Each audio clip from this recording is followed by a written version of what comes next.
le ciblage est bon, les créas tournent, les enchères sont cohérentes et les résultats business sont là. Pourtant, ton dashboard plateforme ne raconte pas la même histoire. Pour Meta, le CPA stagne, voire augmente, et les statistiques ne semblent pas refléter la réalité du terrain. Et quand tu présentes les résultats à ton client, il te pose des questions, doute, et toi, tu n'as rien de concret à lui répondre. Si tu es média buyer et que tu gères des comptes qui dépensent plus de 5 000 € par mois sur Meta, tu as sûrement déjà rencontré cette situation. Lorsque ce cas de figure se présente, 9 fois sur 10, c'est que tu n'as pas travaillé la qualité des données que tu collectes sur le site du client. Dans cette vidéo, je vais te donner 5 actions que tu peux faire dès maintenant et qui vont te permettre de drastiquement améliorer la qualité de la donnée de tes clients. Ces actions, elles ont permis à nombreux de mes partenaires de garder leurs clients pendant plusieurs années et d'améliorer les performances à des moments où tout avait été fait en termes de créa et en termes de ciblage de campagne. Dans cette vidéo, on va parler du delta entre le back-office et Meta. On va parler de tracking server-side et on va aller plus loin en parlant de proxification des scripts de Google Tag Manager et de la bannière de consentement et en parlant de domaine first party. Et pour finir, on va parler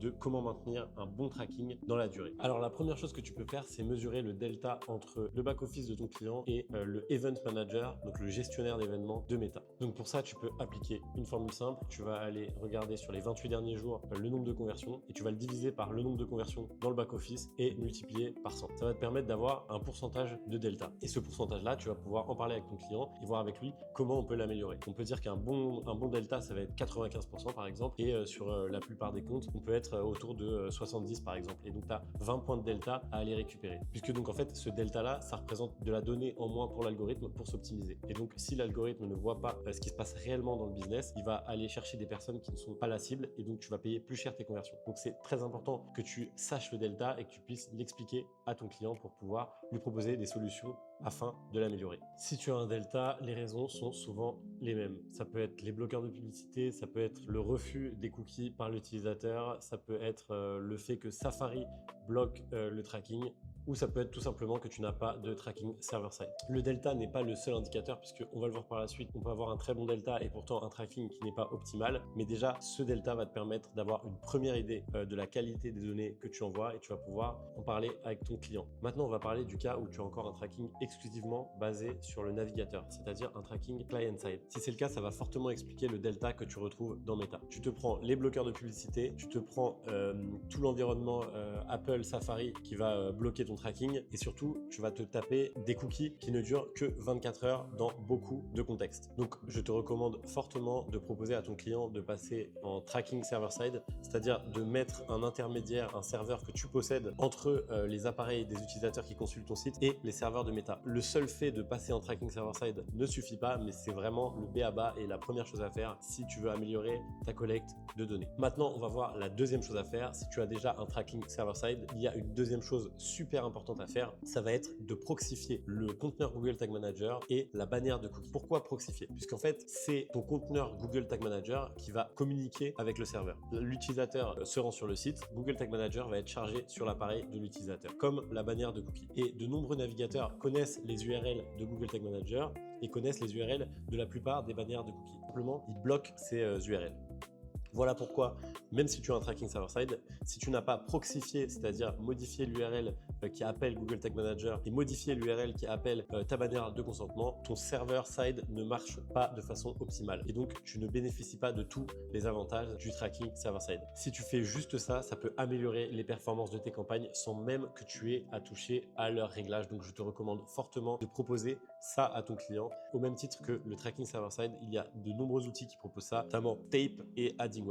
Ok, donc maintenant tu as mesuré le delta, tu as un tracking server-side et tu as proxifié tes scripts. Il reste quelque chose d'essentiel à faire, c'est d'utiliser un domaine first party. Donc ça, c'est pareil, ça va vraiment de pair avec le tracking server-side. Le domaine first party, c'est-à-dire tu vas communiquer avec ton serveur de tracking avec un sous-domaine du nom de domaine de ton site. Ça va permettre à tes cookies d'être des cookies first party, des cookies propriétaires en français. Ça va faire en sorte que le navigateur comprenne que les cookies sont posés par le propriétaire du site et donc les fasse durer jusqu'à 13 mois. Sinon, ça revient quasiment au même que de ne pas avoir de serveur de tracking puisque les requêtes qui vont vers le serveur de tracking vont être complètement bloqués. Encore une fois, vous avez des outils comme Stape ou Addingwell qui font ça très bien, je vous recommande fortement. Si tu mets ça bien en place, ça va permettre à Meta de comprendre que le visiteur qui revient est déjà venu et ça va aider l'algorithme à correctement s'optimiser et tu vas avoir des meilleurs résultats dans tes campagnes sans rien changer au réglage. Donc, je t'invite encore une fois, tracking server-side, script de CMP et de Google Tag Manager proxifié et domaine first party. Si tu fais ces trois choses-là, tu as déjà un meilleur tracking que 90% des média buyers sur le marché. Ça va te permettre d'être plus concurrentiel sur Meta, d'améliorer ta relation avec tes clients.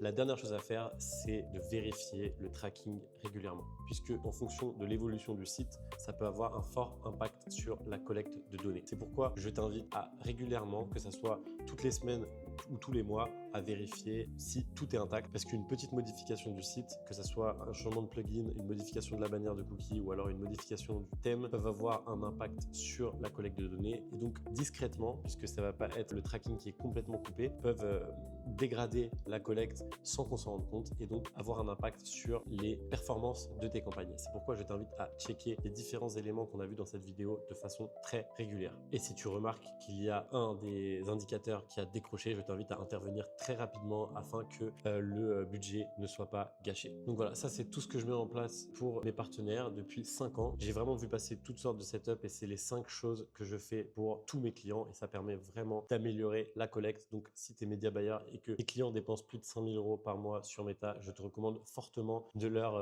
mettre tout ça en place. Si tu as des questions, n'hésite pas à les mettre dans les commentaires. Et puis, si tu veux que je m'occupe de mettre en place un tracking pour tes clients, n'hésite pas à me contacter.